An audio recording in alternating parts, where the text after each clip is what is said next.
Ang tore ng Ilaya ay hindi abandonado. May nakatira pa rin rito, si Don Manuel, at ang gintong itinago niya sa katawan mo. Ako nga pala si Ramon, 28 anyos, isang bakasyonista sa Candelaria, Quezon. Napili ko ang lugar na ito dahil sa kwento tungkol sa Tore ng Ilaya, ang unang istruktura daw di umano ng Candelaria noong 1928 na naiwan lang pagkatapos gibain ang lumang mansyon ng pamilya Del Valle. Sabi nila, maganda daw ang tanawin mula sa ikalimang palapag na matatanaw ang Mount Banahaw, Ilog Maasin at buong bayan ng Candelaria. Pumasok ako nang walang tao, walang guard, walang gate. Sa ika-4 na palapag, may nakita akong lumang kahon na nakaukit na Manuel Del Valle Sr. 1928. Tapos sa basement, may bakal na pinto na bahagyang nakabukas. May tunnel daw dito, papunta sa Casa Patricia. Dahil sa pagtataka ay sinilip ko ito. Sa pagpasok ko pa lang, naramdaman ko na ang lamig ng paligid.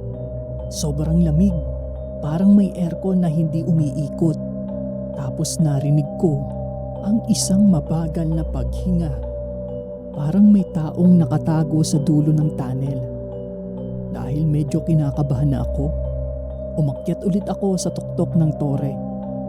Habang tumitingin sa tanawin, biglang nagdilim ang langit kahit 5:00 pa lang ng hapon. Tapos may sumipol mula sa ibaba. Isang matandang boses. "Manuel, nasaan na ang gintong itinago mo?" Sigaw nito. Hindi ako gumalaw, pero may sumagot sa likuran ko. "Nasa basement, kasama ng mga sundalo." Biglang tumindig ang balahibo ko dahil solo lang naman ako sa tore.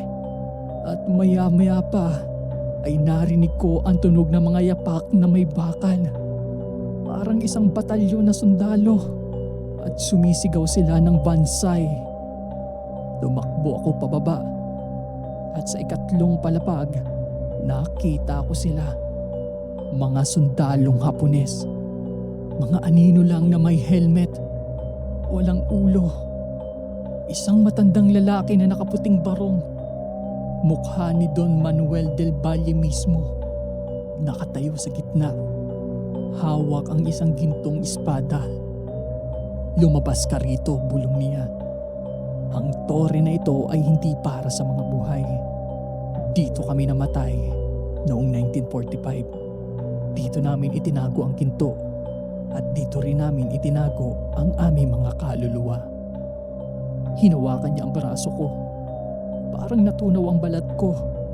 Tapos may narinig akong bata na umiiyak sa basement. Dahil hindi ko na kinaya ang takot, tumalon ako mula sa ikalawang palapag papunta sa damuhan. Pero nang tumingin muli ako pabalik, wala na ang mga hagdan. Parang nawala ito. Tanging bakal na rehas na nakaukit ng ngipin at kuko. Sa ngayon, 11:47 na ng gabi. Nasa loob pa rin ako ng tore. Hindi ko na mabuksan ang pinto. May humahawak sa labas. At may sumusulat sa pader gamit ang dugo. "Ikaw na ang bagong bantay ng ginto."